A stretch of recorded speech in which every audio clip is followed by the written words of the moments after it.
Good afternoon, and welcome to the Wednesday afternoon conference call with Trusts Unlimited. This is Jim George speaking. I'm the non-attorney spokesman and facilitator for Trusts Unlimited. I'd like to thank all of you for taking the time to listen to this call, particularly those of you that will be calling in for the first time and those that will be listening to the replay over the next 24 to 48 hours. We like to move quickly through these calls, bottom line the information for you. We know you're busy people, have other things to do. We have a standard format with our calls. We spend a few minutes talking about the reinstitution and revaluation of the Iraqi dinar, which we continue to believe is the base currency for the reset of some of these other currencies. A few minutes talking about the program we've put in place to assist you, and then we go to a brief Q&A. So let's go ahead and get started and talk a little bit about the situation in Iraq. First, by way of disclaimer, Trusts Unlimited is not the purveyor of the dinar and these other currencies. We're not advocating either the sale or purchase of these currencies, but as rather substantial currency holders ourselves, we're sharing with you the information that we think is relevant. Of course, the most relevant piece of information would be a window for the potential reinstitution of the Iraqi dinar. Over the last few weeks, I was looking at a window of 30 to 45 days. But as I've always stated, there is a caveat, and it is that Iraq seems to have this incredible talent for snatching defeat from the jaws of victory. And it seems as though they've done that again. So our window for the reinstitution of the dinar has been pushed back. We're looking at a time frame from between September all the way to January of 2021. Now, January of 2021 has always kind of been our backstop, but we were hopeful that the reinstitution would certainly happen prior to the end of the year or even September. However, we are in July, so September is really not that far away. We're pushing it out to just beyond 45 days, so that's not really that far out. Now, what seems to be the holdup in Iraq? There's a couple of issues. First is the continued 2020 budget deficit, which exists for a number of reasons. And, of course, second is the issue of corruption. The implementation of the new tariff law had been scheduled for July 1st. Of course, once again, the postponement of the implementation of the tariff law is certainly not surprising. But the tariff law was supposed to be the catalyst for the reinstitution of the Iraqi dinar because the tariff law really makes no sense without the reinstitution. Now, as you will recall, the Parliament established a finance committee to oversee CBI operations because of some questionable actions within the CBI. The finance committee has postponed the implementation of the project to delete the zeros. The finance committee has authorized that the CBI utilize its existing reserves to help cover the deficit, primarily salaries. The Finance Committee is now supervising continued currency auctions, which of course must stop prior to a reinstitution. And the Finance Committee has directed the CBI to issue short-term bonds to cover the deficit and at the very least salaries, which means the reinstitution of the currency is not going to be necessary on a short-term basis. The CBI has also failed to prohibit the payment of double salaries to some of these corrupt officials based on an accounting gimmick, which is costing the Iraqi government about $5 billion a month. In addition, the government of Iraq has failed to properly monitor the border outlets. Now, they're going all the way back to 2003, has been a substantial black market for smuggling in goods which the corrupt officials profit from, and of course not only do not acknowledge that it's happening, but they certainly don't pay taxes on these profits. You add to that the continued lower price of a barrel of oil against the projected price when they established the 2020 budget. And you can layer on top of that new Iranian threats, physical threats against al-Kazemi and his government officials. So there's a little bit of turmoil going on in Iraq.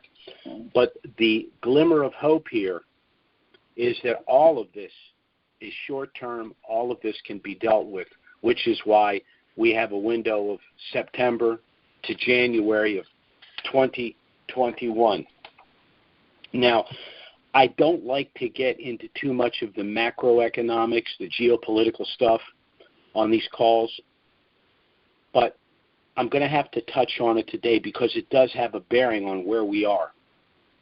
A lot of it has to do with the entrenched corruption. And it's not just about the money. Now, most of the corrupt officials are pro-Iranian Shia. The United States of America, the Trump administration, has basically been giving the Iranians a very difficult time. Well-deserved, but a very difficult time. Therefore, these corrupt Shia officials are anti-American. They know that the reinstitution and revaluation of their currency is going to cut short their corrupt schemes, but they also know that in an indirect way it can assist the re-election of Donald Trump. Why? Because the reinstitution and revaluation of the Iraqi dinar will create between 6 and 8 million United States citizens becoming overnight millionaires. And these people are not going to vote for bigger government and higher taxes. They're going to vote for Donald Trump. What does that mean globally? The election of Donald Trump means basically the beginning of the end of the central bank system globally and fiat currencies. Now, a couple of weeks ago, I was fortunate to be on a call with the IMF, and the global central banks have taken a position of flight to safety as the result of the pandemic and the global recession that is created. Now, what do I mean by flight to safety? It means they have substantially increased their holdings in the U.S. dollar as a reserve currency. The fact that Trump has now folded the Federal Reserve and the Central Bank of the United States into the Treasury means that the global central banks are now going to be beholden to someone who opposes fiat currency. This creates a problem. Now, this is a complicated situation. I'm going to try to touch on it very quickly. The reason I'm bringing this up is because we need to understand the reinstitution and revaluation of the dinar. While it might be number one in our list of important things to be accomplished, in the scheme of everything, it's just only one transaction globally. Many people don't understand that the Federal Reserve and the Central Bank of the United States is currently in its third iteration. After the Revolutionary War, one of the reasons that the United States, the newly formed United States, and Britain got along was that the United States agreed to utilize the English Central Bank. So from 1791 to 1811, we utilized for 20 years the English Central Bank. However, in 1811, we walked away from that and wanted to establish our own central bank. Then, of course, we had the War of 1812. Now, do you really think the War of 1812 was a coincidence, or was it the direct result of the United States of America walking away from the Central Bank of England in 1811? Over the next 5 years, there was, in fact, no operative central bank, but in 1816, we again entered into an arrangement with the Bank of England, and we created the second central bank. That lasted for 20 years, and in 1836, Andrew Jackson ended that, which created more hostility even though there wasn't another war. But from 1836 to 1913, there was no central bank until the Federal Reserve, the federal income tax were established by Woodrow Wilson. Now, it's interesting that in 1913, the central bank was established along with the Federal Reserve on the theory that they would curb inflation and that they would curb market volatility. Now, from 1813 to 1913, the amount of goods and services you could purchase for $100 was exactly the same, meaning for 100 years, we had zero inflation and 100% purchasing power of the U.S. dollar. Therefore, there was no need to establish the Federal Reserve, a private corporation, and the central bank. In 2013, 100 years after the establishment of the third iteration of the federal bank and the Federal Reserve, the amount of goods and services that you could purchase for $100 in 1813 and for $100 in 1913, you could purchase in 2013 for $2,150. A 2,000% increase in inflation. And even that's not true. It's not inflation. It's the deflation of the dollar, a fiat currency. And I'm not going to walk through how we went from the Federal Reserve to a pure fiat currency, but that's what's occurred. The problem is that the reinstatement of the Iraqi dinar is one of the events that is going to reverse the central banking system and fiat currency. And the powers that be that are benefiting from that illusionary system are going to be hurt substantially. So it's not just what's going on in Iraq. It's what's going on globally. However, the good news again is that the IMF, the World Bank, the United Nations, and these other global entities are not going to be able to stop the general global shift from fiat-based currencies, which have failed, to Basel III compliant commodity-backed currencies. It's not a matter of if, it's just a matter of when. So again, I was hopeful that we would be looking at the potential reinstitution in July. Based on the information that, as I read it, that's not going to be possible. However, September looks like a distinct possibility. And again, our backstop is January of 2021 with the issuance of their new 2021 budget in Iraq. Now, this being the case, we're still in the same situation. Most Dinarians are hardworking, middle-class folks who have never in their lives had to manage a substantial amount of money. And to that end, Trusts Unlimited has put a program in place to assist you.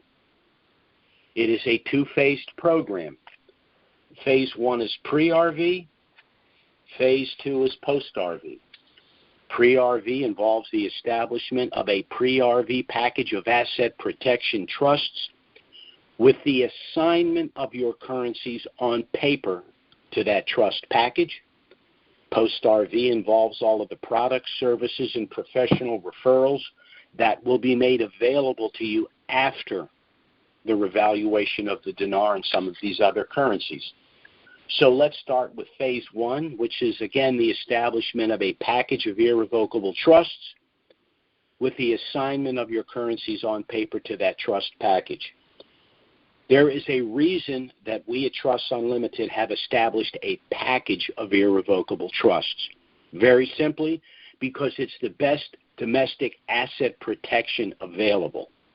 There are a number of entities that one can establish to provide some level of asset protection, but they are all deficient for a number of reasons. For example, individuals can establish LLCs and sub-S corporations, and they do provide some level of asset protection, primarily by dividing business assets from personal assets.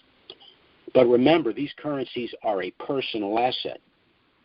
In addition, courts have ruled that LLCs and sub-S corporations owned in the majority by either one person or a closely held group can be pierced for civil litigation.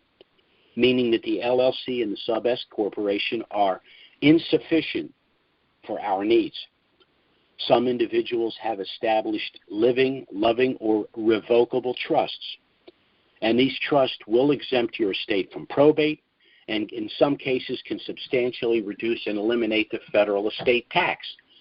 But the living or the loving or revocable trusts provide no privacy or asset protection, so they're going to be insufficient for your needs.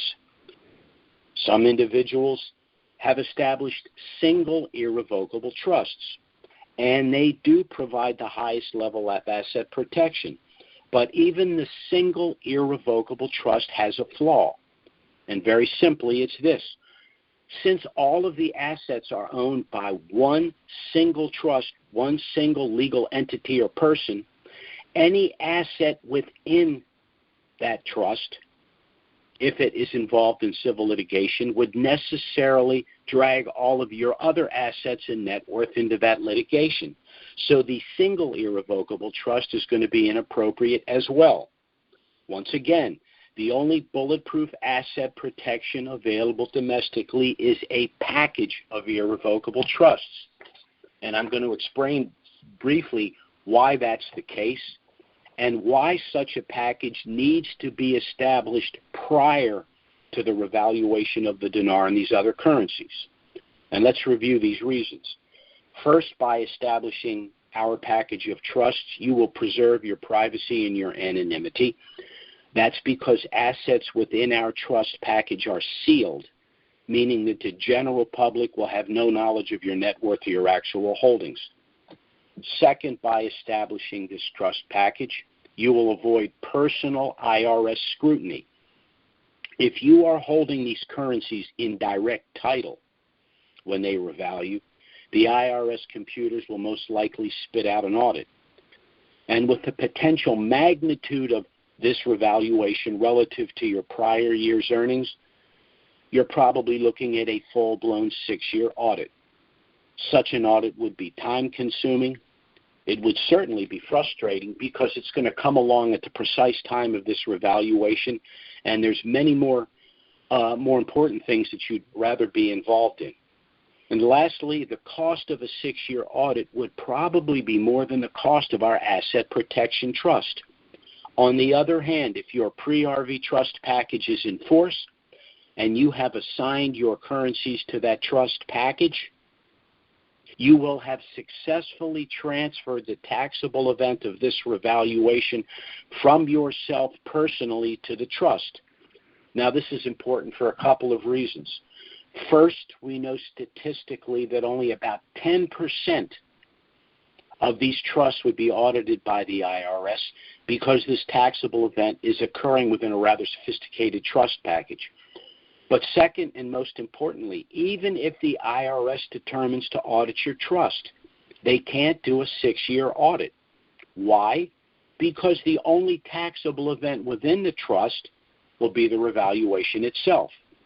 The third reason you'd want to establish this trust package is if you are planning to gift currencies to family and friends in certain situations. Philanthropic gifting can always be done on a tax-preferred basis, either pre- or post-RV. But in order to avoid a substantial 40% federal gift tax, you're going to need to gift currencies prior to their revaluation. Now, if you're gifting to individuals that you have no problem giving them the currency to exchange for themselves, or giving them the U.S. dollar lump sum after you have negotiated the exchange, that can be accomplished outside of a trust with a standard gift letter. But if you are hesitant for any reason to give these individuals the post-RV U.S. dollar lump sum, you can gift to them through the specially designed gift subtrust. And because you're gifting through this subtrust, their U.S. dollars will be protected along with yours. In addition, the language of this subtrust will allow you to gift up to a certain amount of a currency or currencies, meaning you can gift to these individuals the dollar amount that you had in mind, irrespective of the exchange rate. And lastly, because you are gifting through this gift subtrust, you will have complete control of the post-RV proceeds, meaning you can manage, invest, and distribute this money to these individuals as you deem appropriate. The fourth reason you'd want to establish this trust package is because it's been structured in such a way as to allow your estate to bypass the cost and delay of probate and the federal estate tax. I'll give you two quick scenarios. Scenario number one, you purchase 5 million dinar for $5,000. The day after that, those currencies revalue for $25 million. The day after that, you pass away, leaving your heirs an estate of $25 million. Now this estate must go through probate, a process that ordinarily can take anywhere from 6 to 18 months. But probate is a public disclosure process, meaning that the general public will be aware of the size of your estate, who your heirs are, and how much they each stand to inherit. So if anyone feels they have a legitimate claim against you, your estate, or your heirs, they can simply file that claim with a probate court. And that could tie the estate up for years, and in some cases even decades.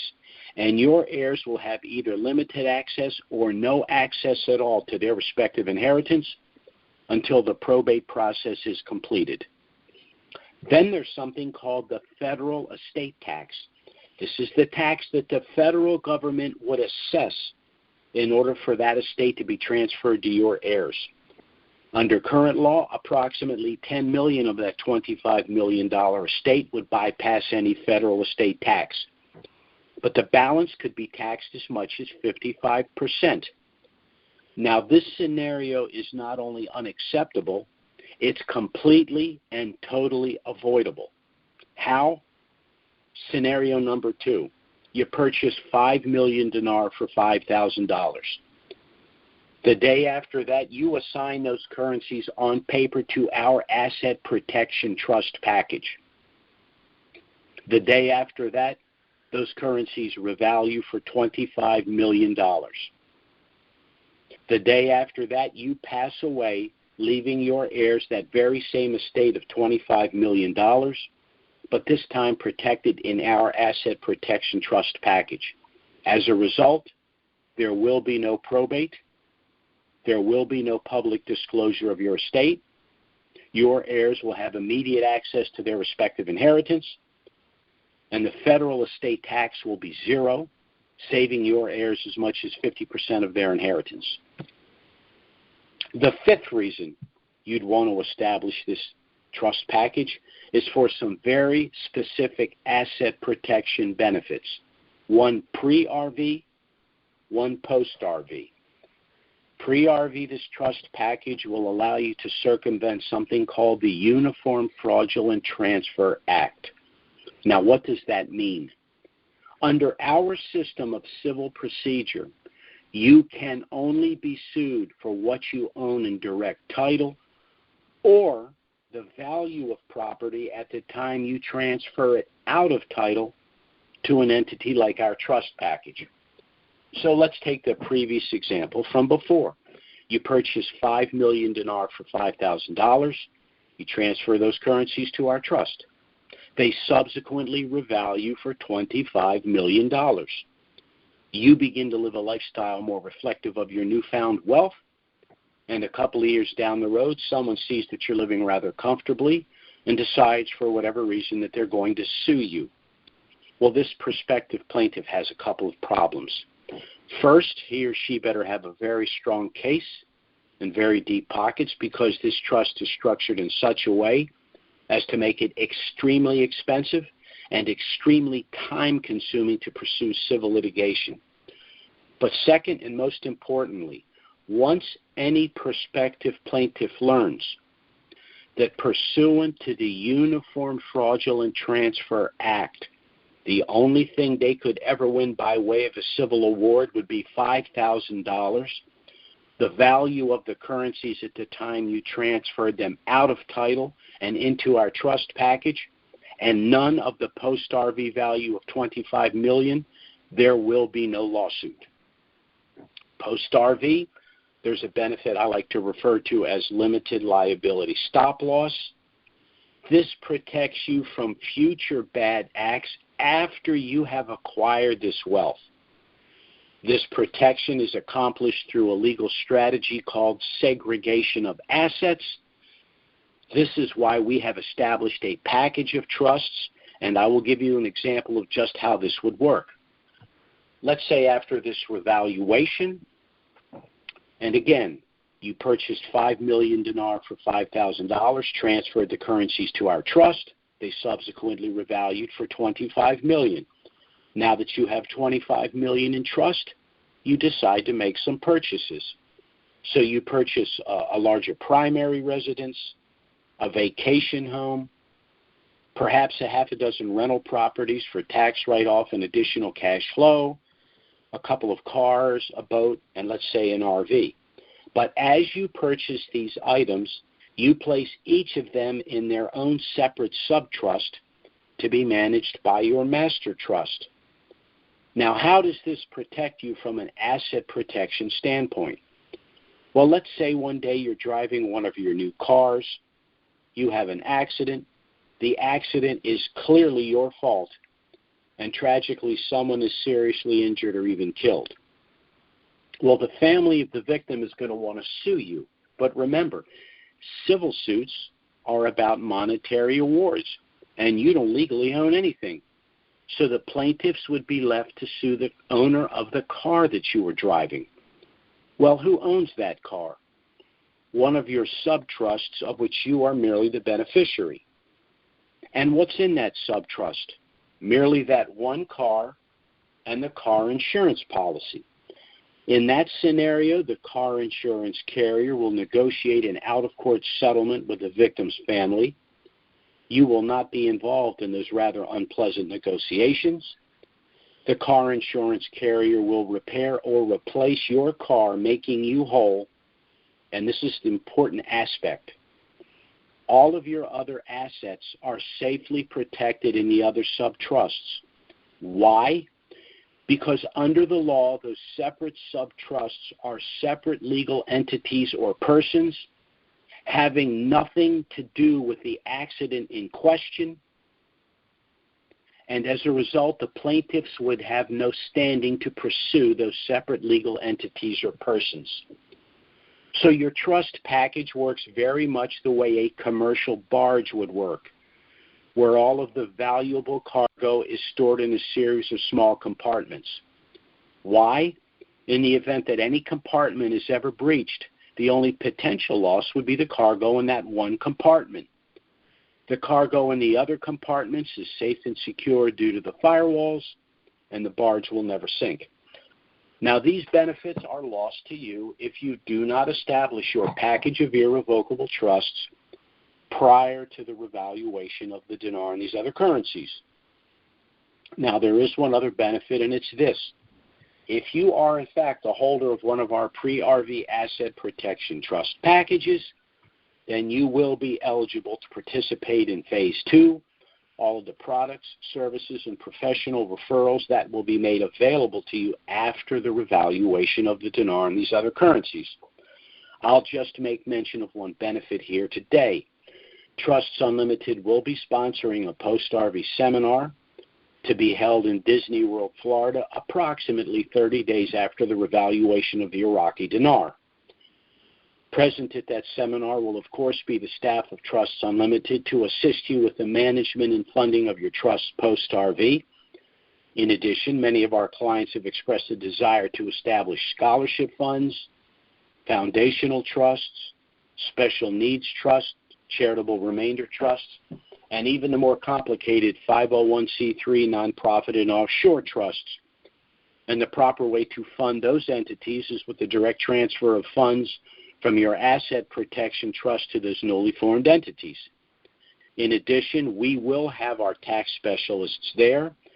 And since for the first time most of you will be having to manage a very substantial amount of money, you're going to need some of the more sophisticated tax strategies to legally avoid unnecessary taxation. We'll also have our independent fee-based wealth managers there as well. You're going to want to reposition assets after the revaluation for a number of reasons. First, we know statistically that 95% of all windfalls, however large and from whatever source, are lost due to inexperience, mismanagement, and fraud. We also know that under the new G20 bank bail-in provisions, the failure of banks in the future will no longer be made whole through the general taxing authority of the respective governments, but first and foremost by the confiscation of funds at the accounts at those banks. So this is another reason to get a substantial amount of your money out of banks and at work in other markets. And lastly, we know the general global shift from fiat-based to commodity-based Basel III compliant currencies in and of itself is going to create extremely volatile financial markets, and you're going to want a substantial amount of your net worth in tangible assets.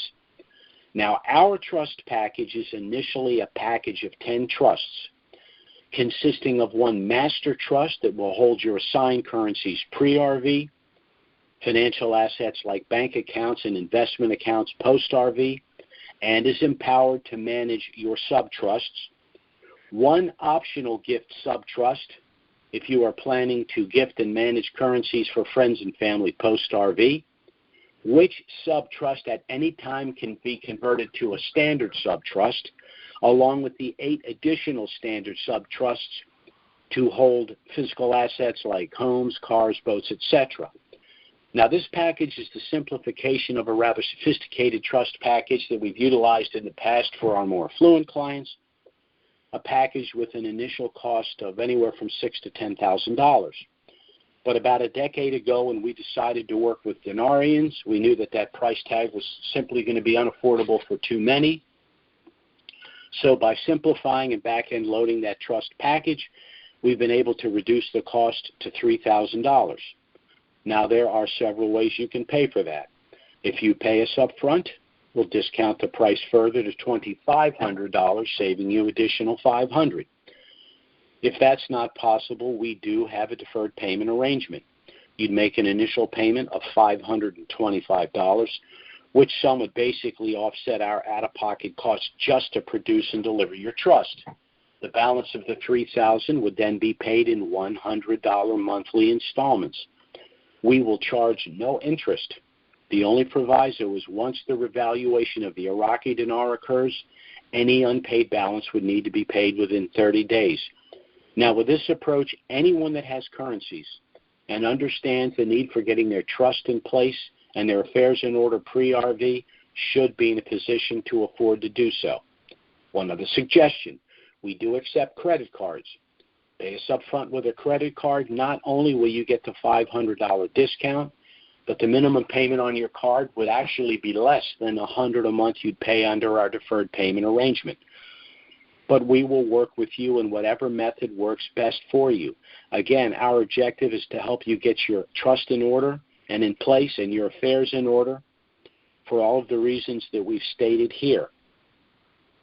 Now, we are going to be moving to a Q&A in a moment, but before we do, and again for the benefit of our newer callers, I'd like to tell you a little bit about Trusts Unlimited and why you may seriously want to consider contacting us to get our initial no-obligation package. Our trust package was authored by our attorney, Robert Bly.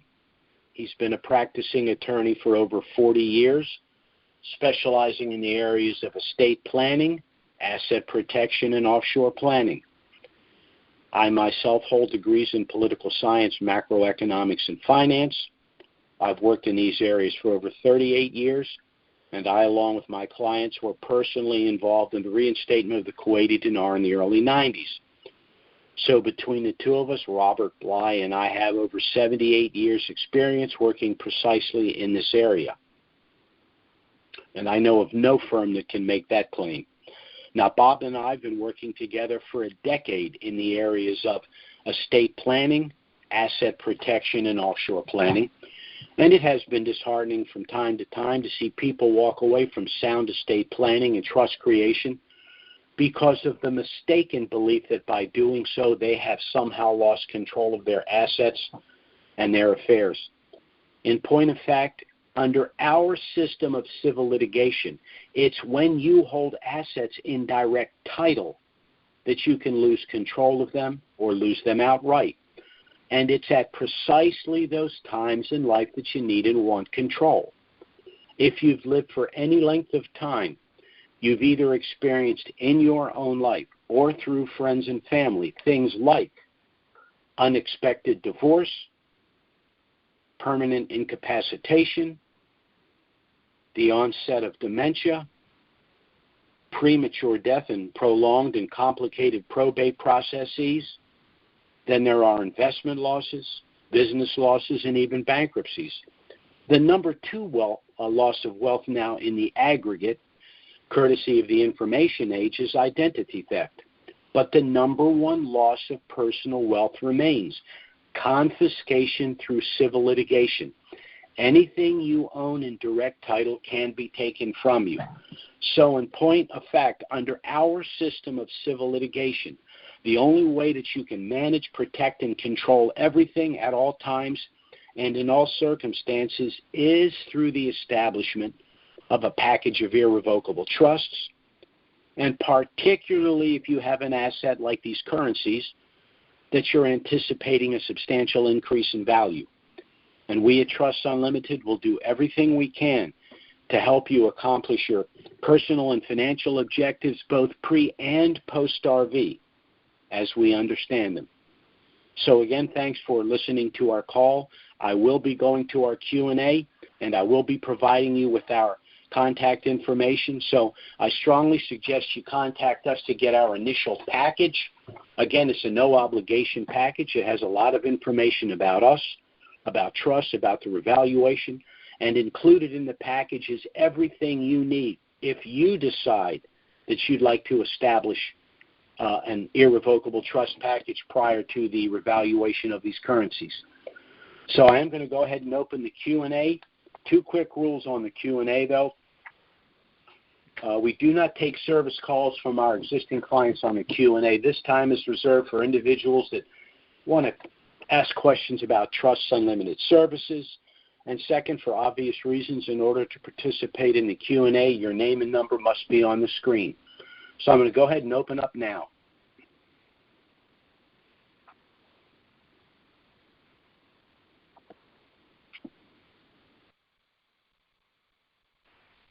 And while I'm waiting for any potential questions, I'd like to give you our contact information. You can go to our website, which is trusts with an S, unlimitedllc.com. Our email address is trusts with an S, unlimitedllc@gmail.com. Our phone service is 307-274-4122. If you'd like to listen to a recent conference call playback, or if you'd be kind enough to refer us to someone that might be interested in our services, you can either go to YouTube and then go to Trusts Unlimited, or you can go to IQD calls and then go to Trusts Unlimited, or you can simply dial the same number that you dialed for this live call this afternoon with the exception of the last number. Rather than dialing a 4, you'll dial a 3 and then use the same access code, which is 739-394-pound.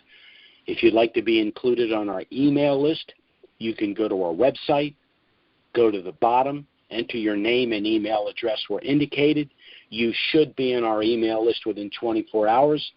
Bear in mind that we only send emails out very periodically pre-RV, but after the reinstitution of the Dinar, emails with valuable information may be going out as often as weekly.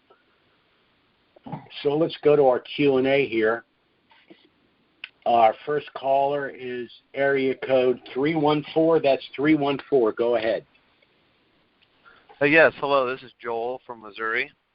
Yes, sir. I had a couple questions. Sure. My first one, I guess, would be,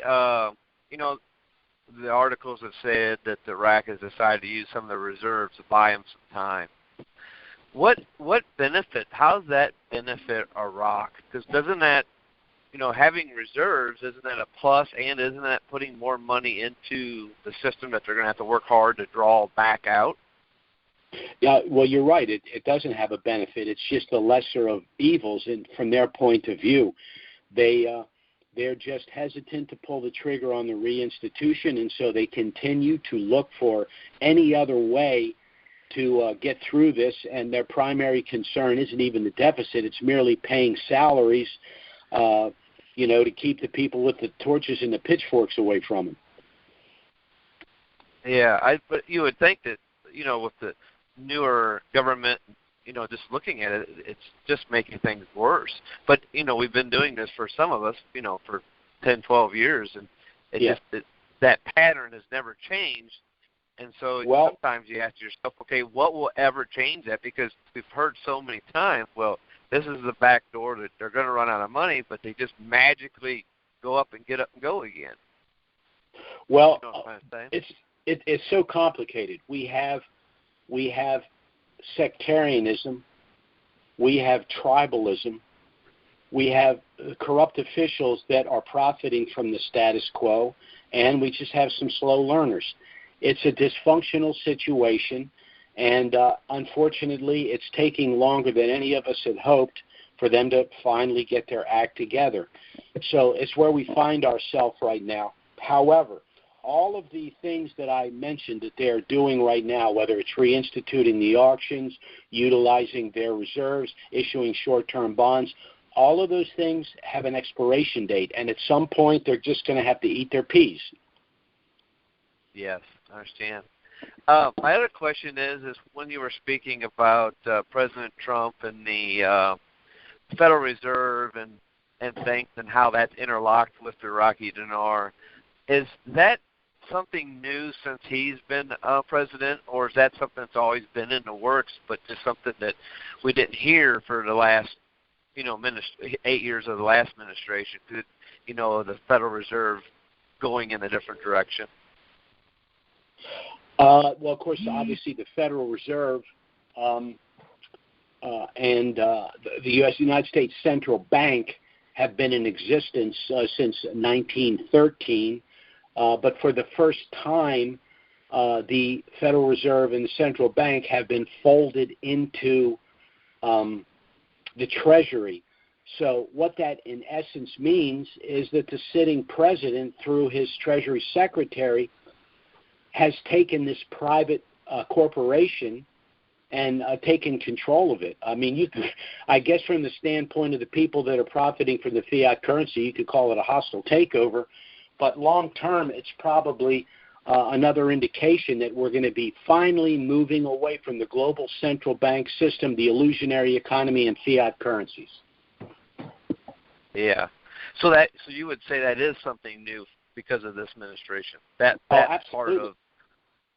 Okay. Absolutely. Okay. As a matter of fact, it's so controversial that even the media isn't touching it. Well, that's what I'm saying. You're the only one. You mentioned that in the past, and I did a little bit of research, and Hello?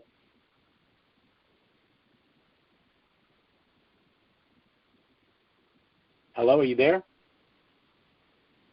I think we may have lost that caller. His call dropped. I think what the point he was trying to make was that the complexity of the Federal Reserve and the central bank is not something that a lot of people understand, and that's inclusive of the media, so it simply isn't talked about that much. But it is front and center with everything that's going on, not only in the United States and Iraq, but globally as well. Okay, our next caller is area code 281. That's 281. Go ahead. Well, hi, good morning, Jim. This is Robert from Texas. And yes, sir, Robert. Been here for, golly, been on this train since 2003. And, wow. I've been with you now going on 3 years, and I'm very, very honored to be here. Appreciate all that you do. I got a couple questions. Number one, concerning, and I know you don't like to touch on the political side too much, but do you really believe that the president's strings to his handling things concerning this whole Iraq dinar venture bonded pretty tight? I think that the sitting president is very much opposed to the mullahs of Iran, that he believes that Iran's attempt at hegemony in the Middle East is the problem, and that his assisting Iraq in every way that he can is another way to push against Iran. Now, remember, we have the international sanctions, and there are essentially three countries that are assisting Iran: Russia, China, and Iraq. Now, Iraq is pretty much neutralized. There's not too much pilfering that Iran can continue with Iraq. And with the death of Soleimani, they've lost a lot of their insurgency chaos that had helped to forestall Iraq's reemergence as a self-governing sovereign nation. But there's still issues, not even so much with Russia at this point. China is the problem. As a matter of fact, China is now trying to elbow the United States out of Iraq and work out a deal there for infrastructure. Fortunately, part of the Iraqi Liberation Agreement with the United States is the United States has a right of first refusal on certain projects in Iraq. So Trump's pushing against the people, frankly, that the three previous administrations, Clinton, Bush, and Obama, those three administrations did little or nothing to push back on Russia or China. And it's unfortunate the president's getting a black eye for doing what needed to be done 30 years ago, but that's where we are. Yeah, exactly. Well, I couldn't agree with you more. Just, love hearing your perspective. And I have one final question. Sure. Whenever it's time, September, January, whenever it's time, what do you think the notification process is going to be like for us? Will there be such a thing as 800 numbers, or how do you think we'll all actually really be notified that it's time for us to actually go to the bank and exchange? Okay. I mean, we'll all be notified. This is just my opinion. We'll all be notified at the same time. There will be street rates, although banks to some degree will try to negotiate the best rate that they can when individuals go in to negotiate their exchange. Groups do exist. In my opinion, the idea that there's special 800 numbers and contract rates is nonsense. I think any such rates would be clawed back to the extent that they do exist.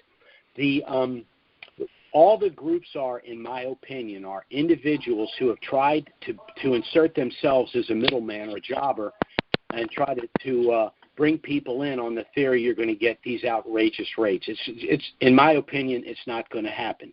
Now, after the reinstitution of the dinar, then Trusts Unlimited, and with our rather large client base, will be in a position to go to the banks and say, look, we'd like you to reduce to some degree possible the transaction fees and give us the best street rates available when our clients come to your bank with our trust.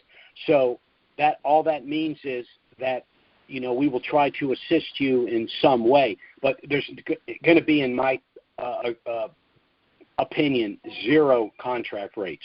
Now, there are individuals that probably have done some exchanging, and they've probably gotten some attractive rates. But it's like the corrupt officials in Iraq. There's always people that are able to circumvent the system. However, what could happen is there might be a governmental clawback of some of these funds. There's a lot going on in terms of investigations of corruption having to do with currencies, having to do with global trade, having to do with drugs, having to do with trafficking, and all of these things. So this may get lumped in with all of the other stuff as well. Okay. Well, that's all I have. I don't want to dominate your time. I could ask you a lot more questions. But anyway, with all due respect, thank you so very much. And you have yourself a great day, sir. You too. Take care. Bye-bye, Robert. Okay, our next caller is area code 810. That's 810. Good afternoon. I'm Gladys from Flint. Yes, Gladys. When we do exchange, do we go or our trustee? You both go. You both will be necessary. Okay. Now, if you have our trust package, you are the settlor, the creator, and the beneficiary of the trust. You and your trustee will work together when you place assets in the trust and when you remove assets from the trust. Okay. I would also refer you, if you do not have it, I would suggest you send us a quick email and ask for a document referred to as the exchange protocol if you have a trust. And it walks through everything that you do in that exchange process if you're going in with a trust. So I would suggest you just remind me and send me a quick email, and I'll be happy to resend that document to you. Yeah, I have your trust, so I will send your email. Great. Do that, and I'll be happy to send you the document in question. And I have one more question. Sure. Now, is there such thing as we are retired? Now, do we have to put that in the trust? Put what in the trust? Our retirement.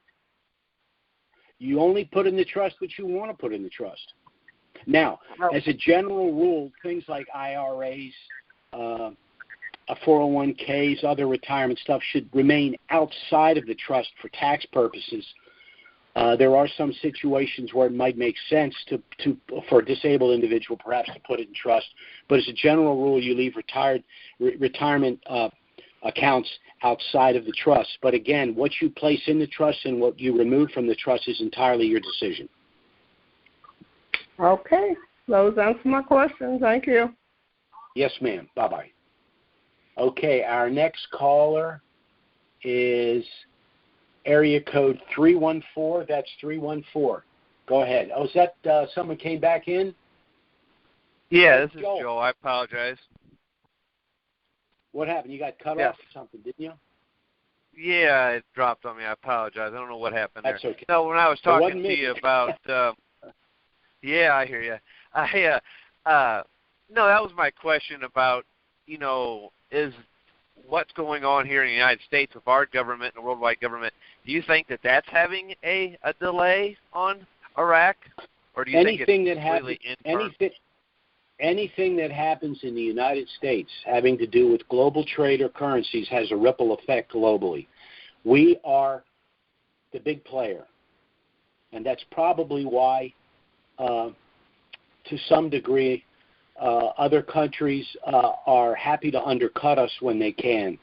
But nevertheless, for example, our Federal Reserve and central bank, now folded into the Treasury, does have an effect on the other global central banks simply because the largest reserve currency they hold is the U.S. dollar.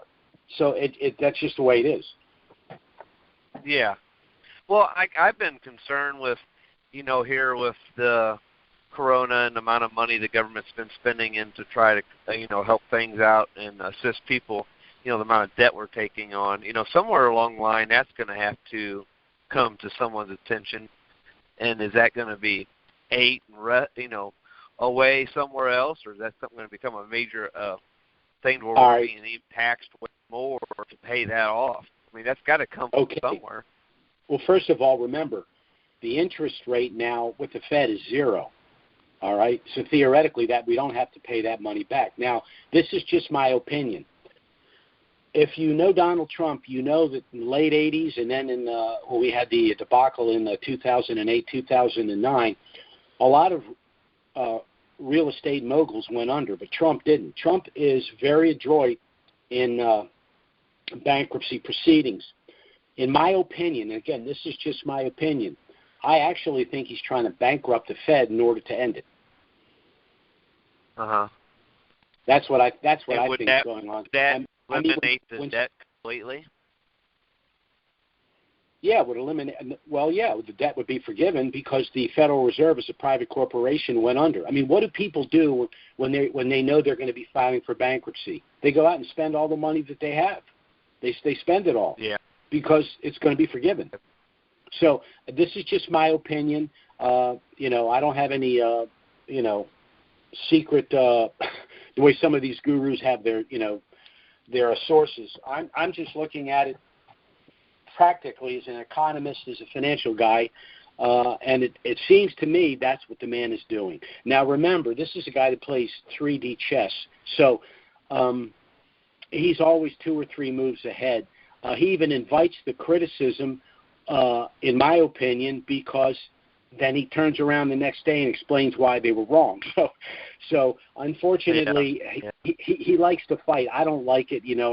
Sometimes I say to myself, you got to remember, you're sending people out there to take the arrows when you do this stuff. But I think he has a master strategy, and I personally think he's trying to bankrupt the Fed. Yeah, but I would think, and I see your theory, but I would think that would have major repercussions on other parts of the world too, and the U.S. dollar. Well, not if we're going to go to Basel III compliance, or we're going to have a new currency. And I don't think Trump's losing any sleep over countries that have been trying to stick it to us for 30 years. Yeah, I see your point. I do. I see your point. Well, I really appreciate your time, and I apologize my phone dropped you, and thank you for your time. That's okay. I don't know how you got back into the front of the line again. That was pretty cool. Take care. Yes, I'm good at something. Take care, my friend. Bye-bye. Okay, our next caller is area code 832. That's 832. Yes, hi, Mr. Jim. How are you? Okay. My name is Ray. I'm out here in Houston, Texas. I caught the tail end of the call, and I had a question. Did Kuwait, did they have a contract rate when they went on to revalue their currency? No. And the Kuwait situation was different. There was a 90-day time frame to do your exchange. You had to go to Kuwait to do the exchange. What our group did was we hired someone to go to Kuwait to do the exchange for us, and we had to pay them all their traveling expenses, which is, of course, more than fair, and 15% of the profit. But I certainly knew of no contract rate. But remember, the Kuwaiti situation turned itself around, 18 to 20 months. This thing's been going on for like 15 years. And it's a lot more involved monetarily than the Kuwait situation. So that creates a lot more wiggle room for all of these nefarious characters to come up with all of these schemes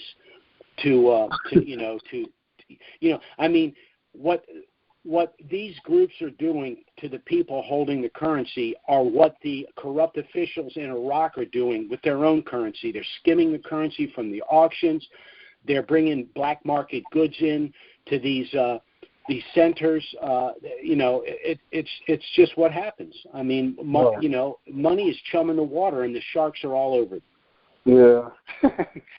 Yeah, I see that. And also, my other question was that I'm seeing articles about the state employees being paid their salaries. Is that correct? And if they are, how will we benefit from that, or we don't benefit from it? And do we have to finish waiting for the rest of the reforms to be done, which I hear is about September? Right. The salaries have to be paid, because if the salaries don't get paid, the people don't do their work. And if the people don't do the work, the currency will not reinstitute in country. And the deficit is a problem. But the salaries is the most important thing. Remember, 85% of the Iraqi citizens are somehow employed by the government. And, of course, all the officials are government employees. So you don't pay them, nothing happens. Oh, okay, so that has to happen first. Okay. Well, yeah, if your boss calls you and says, hey, I'm not going to pay you for 3 months, what are you going to do? No, sure, yeah, I'll walk. Yeah, exactly. Okay. So, when they do a RI, reinstitution, when it comes to doing a currency review, are they two separate type of rates where they have a state wage rate versus the revalue rate? Okay. In dealing with international? There should not be dual rates in country. I mean, if they reinstitute, they will, in my opinion, have to reinstitute at or at a slight premium over the dollar, because the objective is to utilize their own currency. They're not going to do that if they have more buying power with the U.S. dollar, nor will the IMF revalue their currency globally if it's not their currency of transaction in country. So the reinstitution rate is going to have to be at a level that will set the dollar aside. The global revaluation rate on the Forex will be based on an equilibrium price that the IMF thinks is valid. And I would imagine it would be somewhat north of $3. The surrounding countries have dinars that are worth $3, and those countries collectively don't have the natural resources of Iraq. So, if it was worth $3 when Saddam Hussein was running the country in the ground, why wouldn't it be worth $3 when they after they reinstitute globally? Right. Yeah. Right. Yeah. What was it, like $3.22 or $3.22, something like that? In that range. That's right. Somewhere in that range. Oh, okay. All right then. Well, you have answered my question. I value and appreciate all your services, and thank you for your education. And you do have a blessed day. You too, sir. Thanks for your call. Bye-bye. Thank you. Our next caller is area code 801. That's 801. Jim, how are you today? It's Clay Blackwell. Yes, sir, Clay. What can I do for you? Good to hear your voice.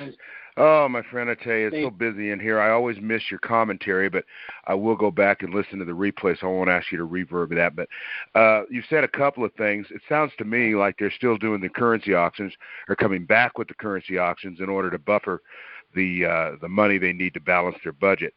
I don't understand how the IMF would allow that to continue, knowing that that's corrupt and they're skimming money. And it sounds to me like they can do that forever. Well, not exactly. What the Parliament did in response to the IMF's criticism was establish the Finance Committee to oversee CBI operations. It's the Finance Committee that went back in and is supervising the auctions. I'm not saying that the IMF likes that. I'm just saying that what they've done is established a mechanism, presumably, to cut out the corruption. We'll see how that plays out. Okay, and by reestablishing the auctions, is that going to balance their budget so they can, for their 2020 budget, so they won't have to revalue their currency? No, all it'll probably do is ensure that the salaries are paid so that the government can stay in place, so that they can complete the project to delete the zero, so that they can reinstitute. They're going to run a deficit for the rest of the year, and unless the price of oil increases substantially, the only other solution for them is to develop the other sectors of their economy, tourism, agriculture, the production of goods and services for export. There's other things that they're going to need to do, but they do have the rest of the year to work on those issues if they'll get their act together. The other question I have for you, Jim, is, the way things are going politically with Trump, I don't know that this guy's going to be reelected. It seems to me like he's even admitting defeat at this point. If that were to occur, how's that going to change the landscape of this thing if Biden gets in there? Because they're pro-Iranian as well, and I don't see it going well for the dinar to revalue if that happens, unless Trump makes some changes before the end of the year. Okay, well, now we're getting into political prognostication, so I'm probably going to say something to shock you.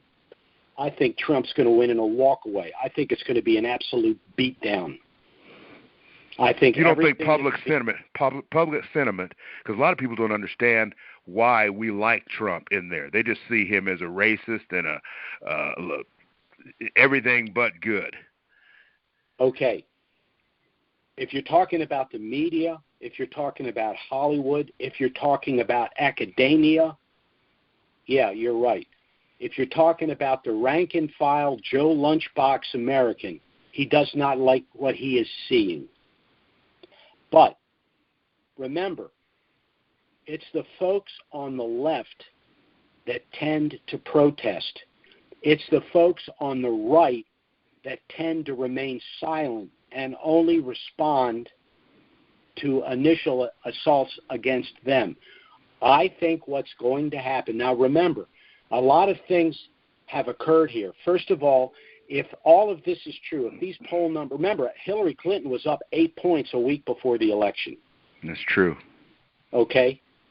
And her popular vote win of 2.8 million, we now, the Federal Election Commission has stated that at least that many illegals voted. So, you can't believe any of that. Now, what if all of this is true? If Trump's going to lose, if Biden's going to win in a walkaway, why are they fighting tooth and nail for mail-in ballots? That makes Why sense. can't they just let the American people? Why do they want to get rid of the Electoral College? Why are they upset about? Why do they want illegals to vote? Why are they suing the federal government because they don't want to clean up their voter rolls? Why are they doing all of this if Trump's in such bad shape? That makes sense. You see, okay. Now I'm not saying I'm pro-Trump or against you. I'm just responding to your question. I'm standing back. I'm looking at it. And first of all, Joe Biden is an absolute empty suit. You're not electing Joe Biden. You're electing whoever the Democrats decide is going to tell Joe what to do. Right. I get that. Well, and that's going to become more obvious. There's a reason they got him in the basement. Okay. All right. Okay. So, all right. That's just my opinion. Last question. Kadimi's going to Washington, I think about middle of this month. What does he hope to accomplish by going to Washington? And it looks to me like he is cleaning house. He's trying to get his ducks lined up and bring in the right people so that his house looks clean when he goes to Washington, that they're actually making some headway. And what does he look to accomplish with Trump? And what is Trump looking for as well? What's your opinion on that? It's pretty much the same thing that happened in the Ukraine, and there's another example of where the left tried to completely distort the new elected president of the Ukraine, simply trying to work out a cooperative relationship with the world's remaining superpower. Same thing with this guy. He's going to come in, it's going to be a handshake, slaps on the back, and say, well, we'll help you if you help us. That's basically what he's doing. And you want when you can say as the leader of our country that I have a good relationship with the government of the United States, that's a feather in your cap. It's just what anyone would do. Okay. All right, Jim. Well, I appreciate your answers, sir. Thank you very kindly. Yes, sir. Take care, Clay. Bye-bye. All right. Our next caller is area code 405. That's 405. Hi, Jim. This is Doug in Oklahoma City. Doug, how you doing, my friend? I'm doing well. A couple of weeks ago, you touched on Shabibi coming back in as the overseer for the central bank. Have we heard any news about what's happening there? What he's up to? We haven't, and now it's completely irrelevant. And the reason I say it's completely irrelevant is because the CBI, at least for the time being, is no longer an independent agency. It's a quasi-independent agency being basically supervised by the new financial council, committee that was established by the parliament. So I would like to see the guy in there, but at this point, based on where we are right now, it's almost irrelevant. Okay. You mentioned that you thought the time frame was moving more towards the end of the year, possibly September. That really wouldn't be our best time, would it? Because that's the third month of the third quarter. That's that right. Wouldn't give very much time if we had to make a decision on what to do by October 15th. Yeah, but can you imagine if we got a tax holiday till the end of the year, which Trump's talking about right now? Well, I know What I'm saying is if that were in fact to occur, I think Trump would do the math on that, and he'd postpone the tax for the balance of the year. Well, that'd be wonderful, but it's still, if he doesn't, we still have to contend with the rulings from the IRS and everything. Those things are still up in the air, and so I agree. I agree completely, and we're on the fly with that. All I can say is the moment the reinstitution happens, it's our intention to go to the IRS and compel them to give us an answer immediately, because we'll have no choice but to consider filing suits if our clients get hurt because they refuse to answer a legitimate question. Okay. You had mentioned in the past that you have a number of currencies, including the dong. The reinstitution of the dinar doesn't necessarily mean that will also kick off the dong or the rupiah. I don't see the preparations. I don't see those countries preparing their currencies as Iraq is doing by printing lower denoms and everything. I just can't see how that would be a probability for a number of years for those other currencies. Well, those currencies, particularly the dong, have been in a program rate for literally decades. So the only potential catalyst for their reinstitution would be the revaluation of the dinar. But remember, we're working on a couple of tracks. The dinar is in a perfect storm. It's not only the revaluation as the result of the upheaval of the last 20 years, it's the general global shift to Basel III compliant commodity-backed currencies. The nations of that we're referring to here, even Zimbabwe, although that currency has all kinds of problems, these nations are very rich nations in terms of their natural resources, particularly Vietnam. We've talked about that. They just a couple of years back found a large oil reserve off the northern coast off the coast of North Vietnam. They have an indigenous plant that's an excellent sugar substitute. There's all kinds of things that could back the currency. And I think and I mentioned this before, what Trump is doing with the Federal Reserve, with the central bank, is going to have a ripple effect globally. So we'll see. But between now and the end of the year, all kinds of things could be occurring that no one anticipated with regard to global trade, with regard to the reinstitution of currencies, with regard to Basel III compliance. All of these things could literally be on the precipice, and just one day we're going to wake up and say, wow, what just happened? The dinar, once it reinstitutes in country, and then it goes through the compliance protocol for the IMF and everybody else, does that mean that it would be then released to be traded on the Forex? Yes. Now, it wouldn't be on the Forex when it reinstitutes, but as soon as the IMF let me take that back. That's, it might end up on the Forex when it reinstitutes. But of course, it'll be trading. It would be trading at an operational rate in country, but probably below what the IMF would peg it at. I never thought about that. I just was operating under the assumption that it wouldn't hit the Forex until it revalued. But you might be right about that. Now I'm going to have to get on the phone and make some calls. Well, that's a precursor to my next question. Was that we talked about the street rates. You're going to go into the bank and you'll negotiate your exchange. But as I recall, in some of the conversations or sessions that you've had in the past, the experience that you had with the Kuwaiti dinar was that there were as many people that lost money on that as there were who made money, primarily because once the Kuwaiti dinar revalued, people that would never participate in a currency exchange because it was on a program rate, and that would only feel comfortable buying and selling a currency that was on the Forex, they got involved and pushed the rate of the Kuwaiti dinar upwards towards $7. Now, I know it didn't last; they didn't stay there very long. But here's the point: I mean, at a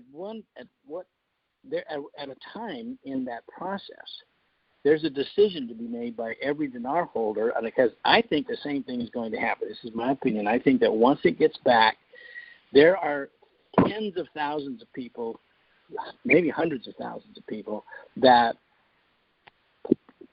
participate on the Forex. They will get involved because the Forex is a trading arena that is 5 times bigger than all the stock markets combined in the world. And so from that perspective, if you deal in those kind of resources and that kind of money, if you buy something at $3.20 and it goes up to $3.80, and you sell it, you've made a fortune, and that's how currency traders work. So, in my opinion, that the speculation on the dinar, it could push it quickly to a rate. I'm not going to say what, but all of this basically means: do you go to the bank, or do you have an appointment with your personal finance people and say, look, we're going to monitor the Forex, because at any time, I mean, if it comes back at 323, like in that previous conversation, but what if it goes to 450 or $5? Is there some time in there that you have to make the decision to pull the trigger on whatever weight you want to try to get? Okay. First of all, it's difficult to equate what happened in Kuwait here, because Kuwait turned around in 18 months. We're at 17 years, and by 2021, it'll be 18 years that they've been in this program rate. So the difference between the reinstitution rate and the IMF taking Iraq out of the program rate, the disparity there is going to be much greater than it was in Kuwait. And the other issue is, to some degree, when the currency revalues, it sort of operates like an IPO, where people say, oh, here's the new hot ticket, we're all going to buy it. That creates velocity. Velocity is synthetic. It's not organic. So when the Kuwaiti dinar revalued it its proper value. But because everyone, and you know, if you invest, the herd is always 5 seconds too late, they all went in and jumped on it, creating velocity. It artificially went to $7 and did what it should have done after that velocity, after that hit, and it went back down to its equilibrium price. I guess that's going to be possible with the dinar, but that's one of the reasons we're having the seminars to assist people with this. The other issue is, depending upon the tax status, you're not going to be in a position to sell some of it. You may have to sell at least half of it in order to pay the tax if we don't have the tax deferral. So we still have a couple of unanswered questions out there before we know how to attack the thing to begin with. Well, up to 50%, that is if they deem it ordinary income. You know, right. If they allow to do this as a long-term capital gain, then we're looking at 20% plus state tax. So for Oklahoma, it's like 27.5%. All right, last question. You mentioned bankrupting the Fed. How does one go about bankrupting the Fed? How does that process work? The Fed is unable to sustain the level of debt that it has accrued. They can't do it. Remember, now we're down to zero interest rates. They just can't keep printing money. They can't keep doing it. At some point, now that they're under the Treasury will decline their attempt to print more money.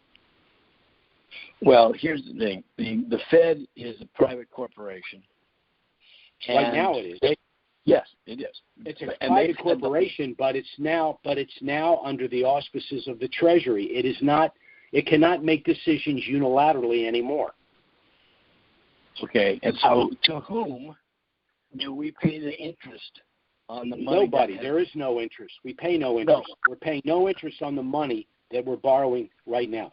All of the interest, there's no interest right now. All they are right now is the holder of debt. They're not. There's no inflows. There's no interest. What about all the money that they borrowed previously? Wasn't there interest on that? Yes, there is interest on that. There is interest on that. Okay. But the point is that since there's no interest on the money utilized right now as stimulus, they're going to have to forgive that. But once we go to Basel III compliance, it's going to be the end of fiat currency. They're going to have to completely restructure the Fed or end it. Well, I hope that's what I think Trump's trying to do. I think Trump's trying to bankrupt. I'm using the word bankrupt. Maybe that's the wrong word. He's trying to. I'm going to use the term you don't like. He's going to fundamentally transform the Federal Reserve. Okay, and that needs to happen. The Federal Reserve. It's been corrupt since the day it was created. Even Woodrow Wilson later apologized for the creation of the Fed. Yes, he did. I know that. Last question. The importance of this election is paramount. I mean, it's one of the most unique political arenas I've ever seen in my life, even to the point of possibly as tumultuous as the 60s were. I just can't see somebody who is a strategist as clearly Trump is to let something like this. I mean, it's not going to affect everybody in the country, but 6 to 8 million votes is a big voting bloc. And I'm just wondering, would it be possible to basically ignore that potential and then try to do it without this revow going into place? Well, the revow certainly would help him, but Trump likes. If you've ever read his book, The Art of the Deal, laced all through that book, not necessarily directly, but in terms of their conclusions, is the Sun Tzu, The Art of War. And Sun Tzu's, one of his favorite sayings is, the best way to defeat an opponent is to have that opponent underestimate you. And I think that's exactly what Trump's doing. I think Trump has a half a dozen Trump cards, to use the term, that he's going to drop at the appropriate time. I don't think they know what's going to hit them. Or if they do, they're panicking, and all of the things that the media is doing. I mean, I can go right down the list of the things they've perpetuated that 2-3 months later turn out to be absolutely wrong. Now, what did they do? They got the business, they got the news cycle, they had the narrative for that number of months, and it turned out to be wrong. No apology. They just move on to the next hoax. So I just think, and I could be wrong, I say that it's just my opinion, I just think he's going to win in a walk-away. Thank you, Jim. As always, we'll talk to you next week. Bye-bye. Okay, Doug. Take care, my friend. Bye-bye. Bye. Our next caller is area code 347. That's 347. Go ahead. Yeah, this is Praveen from New York. I have a question. Will the oil prices affect the RV? No, and not in my opinion. The oil prices will affect the deficit and the revaluation. You could make the argument that the revaluation or the reinstitution of the currency would assist in the reduction in the deficit. So if it has any effect, I would think it would kind of push toward the reinstitution of the currency. Okay, I know you said more likely it's going to be September, but do you see any scenarios where it could happen in July or August? Yeah, it could happen tomorrow. There are so many players involved in this, and there are so many agendas, many of which we know, some of them we don't know. But I can only make a decision today, or give my opinion or prediction today based on the information at hand. The information at hand tells me that July is highly unlikely.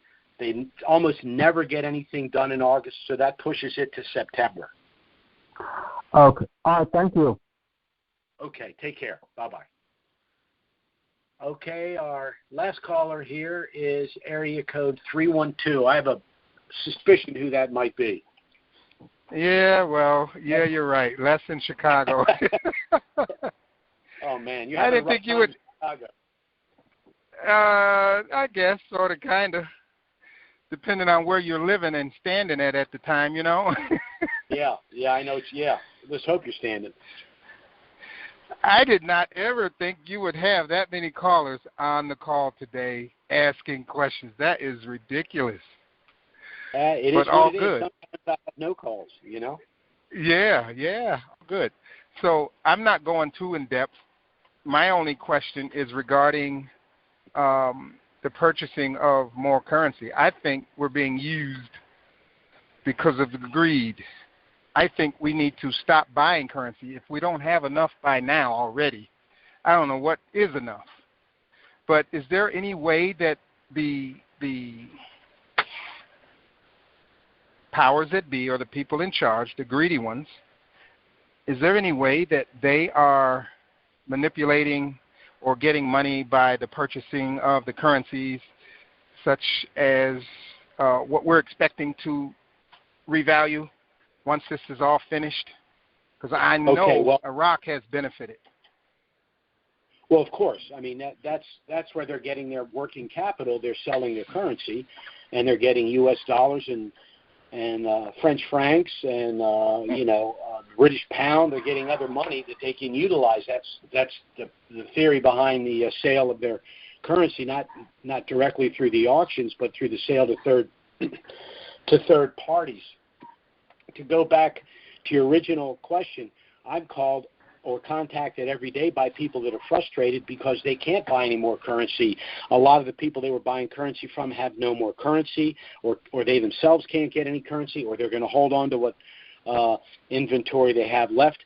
Now, the government did try to stop the unlimited purchase of currency. If you'll remember, they basically, for whether the reasons were legitimate or not, they shut down all the reserve companies that were selling reserve currency. So they were trying to limit the amount of currency to basically the currency that you physically hold in possession as a bearer instrument. But even that's starting to dry up now. So, that to me would be an indication that the quote-unquote powers that be know that at some point in the near future, these currencies are going to reinstitute. Yeah. And, Iraq has been playing this, we need the oil to be $40 a barrel and all this crap. And then when we get to the $40 mark, I know before it was 30. Then they said, we need 40. Then we get to the 40, then something else pops up. It's just ridiculous. And if they go down for all this crap and BS that they've been pushing, all I can say is this is what you wanted, because you didn't want reform, because if you wanted it, you would have done it. But that's all I had. But thanks for taking my call. Sure. Say hi to the professor, and have a great day. I got to listen to your opening again, because that was a lot of information. Okay. Thank you. Well, I hope it was informative. Take care, my friend. All right, buddy. Bye-bye. Well, Les was our last caller for this afternoon. Again, I'd like to thank all of you for taking the time to listen. It's a little bit longer than I'd anticipated, but that happens on occasion. I certainly hope that if the things we've discussed here are of interest and you are, in fact, a currency holder, you contact us and get our initial package. It is a no-obligation package, although it does contain everything you need should you decide that you want to proceed with the establishment of the package of trusts pre-RV. Our next call is, of course, scheduled for next Wednesday. Certainly, if something of a dramatic nature were to happen between now and then, we'll try to get out an emergency email and schedule an emergency conference call. But failing that, we will be back next Wednesday, noon Eastern, 9 a.m. Pacific. Bye-bye, everyone, and have a great week.